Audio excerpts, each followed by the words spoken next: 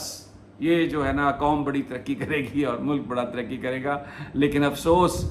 یہ بات کوئی ماننے کے لیے تیار نہیں ہے. مجھے اجازت دیجیے، اگلی ویڈیو تک انشاءاللہ جلد ملاقات ہوگی. اللہ نے